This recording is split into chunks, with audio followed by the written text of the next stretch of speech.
Hello friends, आपका स्वागत है हमारे चैनल पर। मेरा नाम है ध्रुव और आप देख रहे हैं द लर्नर्स कम्युनिटी। आज की वीडियो में हम बात करेंगे फिफ्थ सेमेस्टर के BCom honours political science subject के बारे में, जो कि जेनरिक इलेक्टिव कोर्स के अंतर्गत आपको देखने को मिलता है। मतलब जीई में आपको एक सब्जेक्ट पॉलिटिकल साइंस का देखने को मिलता है जिसका नाम है अंडरस्टैंडिंग इंटरनेशनल रिलेशन, और ये आपका यूनिक पेपर कोड है। आज की वीडियो में इस सब्जेक्ट के लास्ट ईयर हुए एग्जाम के क्वेश्चन पेपर को कवर अप करेंगे। लास्ट ईयर जो एग्जाम हुआ था, ये उसका क्वेश्चन पेपर आप एक तरह से कह सकते हैं। रिवीजन के तौर पे हम इस वीडियो को करेंगे, आपको क्वेश्चंस का आइडिया लगेगा किस टाइप के क्वेश्चन आते हैं। ये सारी चीजें आपको इस वीडियो में देखने को मिलेगी। क्वेश्चन का पैटर्न, साथ में साथ एग्जाम में जो क्वेश्चन की मार्किंग होती है, वो भी हम इस वीडियो में कवर अप करेंगे। तो इंपॉर्टेंट वीडियो होने वाली है आप लोगों के लिए, वीडियो कंप्लीट देखिएगा। अगर आप लोगों के पास बीकॉम ऑनर्स में पॉलिटिकल साइंस सब्जेक्ट आपने जीई में चुना है, ठीक है, तो ये वीडियो आपके लिए ही है। बात करें हम लोग क्वेश्चन पेपर की, तो 3 घंटे का टाइम दिया जाएगा। 90 नंबर का आपका पेपर होगा। अटेम्प्ट एनी 5 क्वेश्चन, कोई भी 5 क्वेश्चन आपको अटेम्प्ट करने हैं। 5 क्वेश्चन का मतलब कि आपका 18 क्वेश्चन 18 नंबर का होगा। ठीक है, 18 18 नंबर के आपको 5 क्वेश्चन अटेम्प्ट करने हैं, और आपका जो क्वेश्चन पेपर है वो 90 नंबर का बनके तैयार हो जाएगा। कोई भी एक लैंग्वेज, इंग्लिश या हिंदी में आप चुन सकते हैं। उसी लैंग्वेज में आपको कंप्लीट पेपर जो है थ्रू आउट आपको करना होगा। ऐसा नहीं है कि आपने कोई लैंग्वेज चुनी फिर आगे जाके आपने लैंग्वेज बदल दी क्योंकि आपको आंसर दूसरी लैंग्वेज में लिखना आ रहा है। ठीक है, तो ऐसा नहीं करना है, आपको एक ही लैंग्वेज चुननी है। बात करते हैं क्वेश्चन की, तो पहला यहाँ पे आपको क्वेश्चन देखने को मिलता है, अंतरराष्ट्रीय संबंधों के विभिन्न दृष्टिकोण की आलोचनात्मक परीक्षण कीजिए। वे पारंपरिक ढांचों से किस प्रकार भिन्न है, व्याख्या कीजिए। ये जो सब्जेक्ट है आपका जेनरिक इलेक्टिव में पॉलिटिकल साइंस का, ये वाला सब्जेक्ट आपका बीए में भी स्टूडेंट, बीए के स्टूडेंट्स हैं उनके लिए भी सेम है, बीकॉम के स्टूडेंट्स के लिए भी सेम है। ठीक है, यूनिक पेपर कोड जो है आपका सेम है, सिलेबस सेम है, तो सब कुछ आपको सेम है। अगर आप लोग बीए स्टूडेंट्स भी हैं तो भी आप इस वीडियो को कंप्लीट देख सकते हैं। क्वेश्चन क्या पूछा गया है कि अंतरराष्ट्रीय संबंधों के विभिन्न दृष्टिकोण, जो अंतरराष्ट्रीय संबंध लेकर या इंटरनेशनल रिलेशंस को लेकर अलग अलग प्रकार के जो अप्रोचेस हैं लोगों के, ठीक है, उनका आपको आलोचनात्मक परीक्षण करना है, मतलब क्रिटिकली एग्जामिन करना है। एक चीज आप इस क्वेश्चन में ये करेंगे, दूसरा करेंगे वे पारंपरिक ढांचों से किस प्रकार भिन्न है, इस चीज को भी बताना है कि जो पुराने ट्रेडिशनल फ्रेमवर्क्स थे, ठीक है, तो रिलेशनशिप, वो इंटरनेशनल रिलेशंस के जो न्यू अप्रोचेस है या हम कहें अप्रोचेस है, वो पुराने फ्रेमवर्क से किस प्रकार अलग हैं, उनको भी आपको यहाँ पे बताना है। अब यहाँ पे क्वेश्चन नंबर 2 आ जाता है, ग्लोबल वार्मिंग और जलवायु परिवर्तन से आप क्या समझते हैं? जलवायु परिवर्तन के मुद्दों से निपटने में अंतर्राष्ट्रीय सहयोग कितना सफल रहा है? ठीक है, पहले तो आपको बताना है ग्लोबल वार्मिंग क्या होती है। ये एक प्रोसेस है जिसमें वही दो है, धरती पे गर्मी जो है वो बढ़ रही है, जिसकी वजह से आप कह सकते हैं कि जलवायु में परिवर्तन आ रहा है, सीजन जो हो रहे हैं लेट आ रहे हैं। ठीक है, ये सारी चीजें आप बता सकते हैं। जलवायु परिवर्तन का भी सेम यही है कि ग्लोबल वार्मिंग में जमीन गर्म हो रही है। ठीक है, और जलवायु परिवर्तन में क्या हो रहा है, जलवायु जो कि बहुत लंबे टाइम में चेंज होती है, वो इजीली काफी जल्दी जल्दी चेंज हो रही है। ये सारी चीजें आप इसमें एक्सप्लेन कर सकते हैं। मतलब पूरा जो प्रोसेस होता है, इन दोनों चीजों का आपको यहाँ पे एक्सप्लेनेशन करना है। साथ के साथ इनके क्या कारण है ये भी आप बताएंगे। ठीक है, कारण बताना जरूरी है क्योंकि मानव के द्वारा, मतलब ह्यूमंस के द्वारा किए गई चीजों के कारण ही ये दोनों चीजें हो रही हैं। ठीक है, तो आप कारण भी बताएंगे, साथ के साथ ये बताएंगे कि भाई एक होता है ना कि ये इस चीज से पर्टिकुलरली हो रही है, तो ये भी चीज आप एक्सप्लेन करेंगे। अब इतना हो जाता है इस क्वेश्चन में। इसके बाद इसी क्वेश्चन में आप आगे बताएंगे कि जलवायु परिवर्तन के जो मुद्दे हैं, अंतरराष्ट्रीय सहयोग मतलब इंटरनेशनल लेवल पर जो आप कह सकते हैं ना कि सहयोग किया जा रहा है एक दूसरे का, ठीक है, वो कितना सफल रहा है, आपको ये बता रहा है। How successful has international cooperation been to tackling the issue of climate change. ठीक है, टैकल करने के लिए क्लाइमेट चेंज का जो इशू है, उसको टैकल करने के लिए इंटरनेशनल जो कॉपरेशन हो रहा है, अंतरराष्ट्रीय स्तर पर एक दूसरे का लोग सहयोग कर रहे हैं, देश सहयोग कर रहे हैं, वो कितना सफल रहा है, ये भी चीज आपको यहाँ पे बतानी है। क्वेश्चन नंबर 3 आता है, critically examine the historic civilisation and population interact to influence the global order. ठीक है, ग्लोबल ऑर्डर को लेकर भाई जो चीजों में इन्फ्लुएंस हुआ है, वो सारी चीजें आपको यहाँ पे बतानी है। इतिहास, सभ्यता और आबादी वैश्विक व्यवस्था को प्रभावित करने के लिए किस प्रकार पारस्परिक क्रिया करती है, आलोचनात्मक परीक्षण कीजिए। ठीक है, इतिहास, सभ्यता और आबादी, ये 3 चीजें वैश्विक व्यवस्था मतलब इंटर जो विश्व में पूरी की पूरी व्यवस्था है, उस चीज को प्रभावित करने के लिए किस प्रकार आप कह सकते हैं कि काम करती है, ये क्रिया करती है। क्रिया का मतलब मेनली आप कह सकते हैं कि वर्क ही होता है, कि वो काम किस प्रकार से करती है। ठीक है, जिससे ये चीजें चेंज होता है, इसके ऊपर आपको यहाँ पे बात करनी है, आलोचनात्मक परीक्षण करना है। फिर आ जाता है आपका क्वेश्चन नंबर 4, राष्ट्र और राष्ट्रवाद से आप क्या समझते हैं? विस्तार से बताइए कि राष्ट्रवाद का अंतरराष्ट्रीय संबंधों से किस प्रकार, अंतरराष्ट्रीय संबंधों पर किस प्रकार प्रभाव पड़ता है। ठीक है, देखिए राष्ट्र क्या होता है, राष्ट्र हो गया एक तरह से देश, नेशन। ठीक है, और राष्ट्रवाद क्या हो गई, उस देश के लिए, उस देश के लिए लोगों की भावनाएं।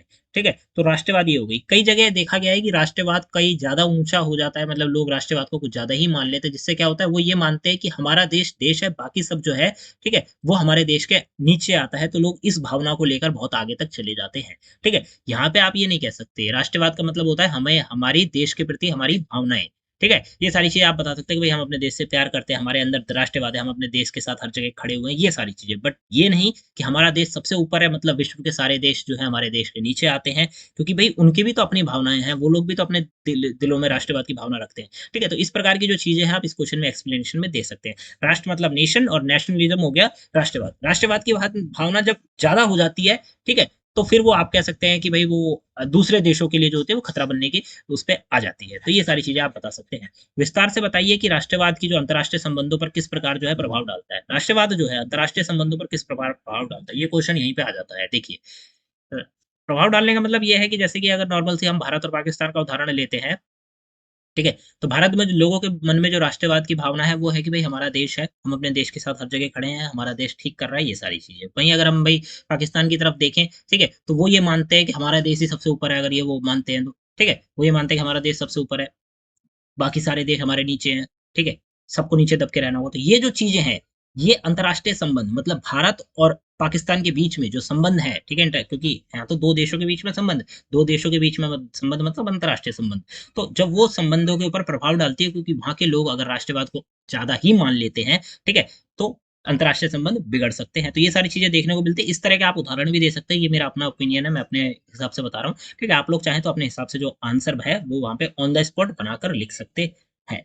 ये हो जाता है आपका क्वेश्चन नंबर 4। अब हम आते हैं क्वेश्चन नंबर 5 की तरफ, जहाँ पे आपसे पूछा गया राज्य के संदर्भ में सत्ता के प्रसार का परीक्षण कीजिए। राज्य के संदर्भ में जो सत्ता है, ठीक है? उसका किस प्रकार से प्रसार होता है, वो आपको यहाँ पे बताना है। Examine the diffusion of authority in a context of state. ठीक है? स्टेट के कॉन्टेक्स्ट में अथॉरिटी का जो डिफ्यूजन है, वो आपको यहाँ पे एक्सप्लेन करना है। फिर वैश्वीकरण ने राज्य संप्रभुता की पारंपरिक अवधारणा को किस प्रकार प्रभावित किया, इस चीज़ को भी समझाना है। वैश्वीकरण क्या है? वैश्वीकरण एक प्रोसेस है जहाँ पे क्या होता है कि एक देश दूसरे देशों में जाके वहाँ की जो है बाज़ारों में अपने जो एक प्रकार से आप कह सकते हैं कि सामान बेचता है, ठीक है? अपना व्यापार वहाँ की बाज़ारों में सेटअप करता है और वैश्वीकरण का मतलब यही है कि हम विदेश की चीज़ें हमारे यहाँ मिल सकती हैं और हमारी चीज़ें विदेश में मिल सकती है, ठीक है? तो ये जो प्रोसेस है कि मतलब वैश्वीकरण की जो प्रोसेस है, ये राज्य की संप्रभुता की पारंपरिक अवधारणा जो है, उसे किस प्रकार से प्रभावित करती है? मतलब राज्य की संप्रभुता की अवधारणा तो पहले से चली आ रही है, वैश्वीकरण के आने से पहले। परंतु जब वैश्वीकरण भारत में आया, तो उसके बाद जो राज्य की संप्रभुता है, वो किस प्रकार से चेंज हुई, इस चीज़ का उदाहरण लेके आप अपना आंसर जो है एक्सप्लेन कर सकते हैं, ठीक है? ये आपको यहाँ पे बताना है। क्वेश्चन नंबर 5 हो जाता है। क्वेश्चन नंबर 6 की तरफ अगर आप देखते हैं, तो वैश्विक असमानता को परिभाषित कीजिए। वैश्विक असमानता क्या है, इसको बताना है। अमीर, गरीब देशों के बीच आर्थिक असमानता का कारण क्या है, ये भी आपको यहाँ पे बताना है। वैश्विक असमानता मतलब वैश्विक लेवल पर, ग्लोबल लेवल पर जो इनइक्वालिटी है, वो क्या है, ठीक है? और फिर आप कह सकते हैं कि रिच और पुअर कंट्रीज के बीच में जो इकोनॉमिक इक्वालिटी है, उसके क्या कारण हैं, ठीक है? आर्थिक असमानता के कारण क्या है, ये भी आपको यहाँ पे बताने हैं। अब यहाँ पे आप अमीर और गरीब देश का उदाहरण लेके एक्सप्लेनेशन दे सकते हैं अपने अकॉर्डिंग। क्वेश्चन नंबर 7 आता है कि बहुध्रुवीय विश्व में सिनेमा सॉफ्ट पावर का महत्वपूर्ण घटक बन गया है, जो अपने आकर्षक आख्यानों के माध्यम से वैश्विक धारणाओं को आकार दे रहा है। आलोचनात्मक परीक्षण कीजिए। इन मल्टीपोलर वर्ल्ड मतलब एक ऐसी दुनिया है जहाँ पे बहुत सारे देश हैं जो कि पावरफुल हैं, ठीक है? कोई एक देश पावरफुल नहीं है, बहुत सारे देश पावरफुल हैं जिनके पास पावर है। तो उस समय में cinema has become a critical component of soft power. जो है सिनेमा, या हम कह सकते हैं कि भाई मूवीज़ जो हो गई, सिनेमा हो गया, वो एक क्या है, सॉफ्ट पावर का एक महत्वपूर्ण घटक बन गया है। Shaping global perspectives through the captivating narratives. क्योंकि सिनेमा जो दिखा रही है लोगों को, ठीक है? लोग उसी चीज़ को मान रहे हैं, ठीक है? इंटरनेशनल पावर के तौर पे, ठीक है? कि भाई सिनेमा ने जो दिखा दिया, जिस देश के बारे में, लोग उसी प्रकार की बातें उस देश के बारे में मानने लग जाते हैं। तो ये जो है, तो क्या कर रही है सिनेमा, क्या कर रहा है? आकार दे रहा है वैश्विक अवधारणाओं को या वैश्विक धारणाओं को। तो इस चीज़ के ऊपर आपको बात करनी है, आलोचनात्मक परीक्षण जो है आपको करना है। ठीक है? क्वेश्चन नंबर 7 हो जाता है ये। क्वेश्चन नंबर आपका 8 आता है, 21वीं सदी में संघर्ष की प्रकृति में काफ़ी परिवर्तन हुआ है। 21वीं सदी में जो संघर्ष की प्रकृति थी, उसमें चेंजेस बहुत सारे हैं। इस परिवर्तन को प्रेरित करने वाले कारकों की उपयुक्त उदाहरणों सहित आलोचनात्मक चर्चा कीजिए। ठीक है? तो ऐसे चेंजेज़ जो आए हैं, इस परिवर्तन को प्रेरित करने वाली जो चीज़ें हैं, ऐसे चीज़ें जिन्होंने इस परिवर्तन को भई आप कह सकते हैं ना कि मोटिवेट किया है होने के लिए, तो वो जो उपयुक्त उदाहरण के साथ आपको यहाँ पे उन चीज़ों के बारे में बात करनी है, एक्सप्लेनेशन आपको यहाँ पे देना है। तो ये हो जाता है क्वेश्चन नंबर 8। क्वेश्चन नंबर 9 की तरफ अगर हम आते हैं और देखते हैं, यहाँ पे पूछा गया है संरचनात्मक और सांस्कृतिक हिंसा के बीच अंतर बताइए, ठीक है? संरचनात्मक और सांस्कृतिक ये 2 अलग-अलग चीज़ें हैं। तो इनके बीच में जो हिंसा है, इसका आपको अंतर बताना है, इनके हिंसा के बारे में पॉइंट जो है एक्सप्लेन करने हैं। फिर अंतर्राष्ट्रीय संबंधों में इस प्रकार की हिंसा किस तरह से सामने आती है?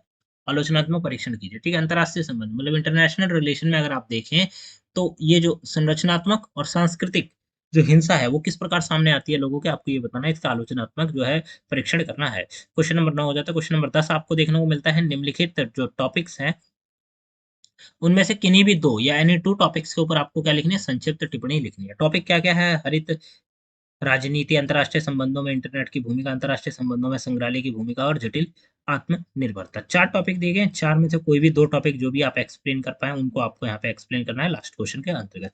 तो ये जितने भी क्वेश्चन मैंने आपको यहाँ पे बताए हैं, हर एक क्वेश्चन इम्पोर्टेंट है आपके एग्ज़ाम के नज़रिए से, ठीक है? आप लोग इस क्वेश्चन पेपर को प्रिपेयर करके जाइए, सही से आप लोग एक-एक क्वेश्चन के जो ईज़ी आप हो सकता है ना कि आंसर अपने मन में बनाकर एक्सप्लेन होकर जाइए, तभी आप लोगों को वहाँ पे ईज़िली आंसर बना के लिख पाएँगे। अगर आपको आंसर से रिलेटेड चीज़ें नहीं पता होंगी, तो आप लोग आंसर नहीं बना पाएँगे। तो इसके लिए आपको क्या करना है, क्वेश्चन को 1 बार पढ़ना है, 2 बार पढ़ना है, ठीक है? उसके आंसर रिलेटेड जो पॉइंट्स हैं, उनको अपने दिमाग में बैठा लेना है। यहाँ पे आपका BCom honours 5th semester general elective का क्वेश्चन पेपर पॉलिटिकल साइंस का खत्म हो जाता है। अंडरस्टैंडिंग इंटरनेशनल रिलेशन वीडियो अच्छी लगी तो लाइक, शेयर, सब्सक्राइब ज़रूर करिएगा। साथ के साथ डिस्क्रिप्शन बॉक्स में दी गई लिंक से आप लोग हमारे साथ जुड़ सकते हैं टेलीग्राम और इंस्टाग्राम पर और हमारा ऐप डाउनलोड कर सकते हैं, जहाँ पे आपको बीकॉम के क्वेश्चन पेपर देखने को मिलेंगे अलग-अलग सब्जेक्ट्स के। मिलते हैं अगली वीडियो में। Thanks for visiting on my channel guys.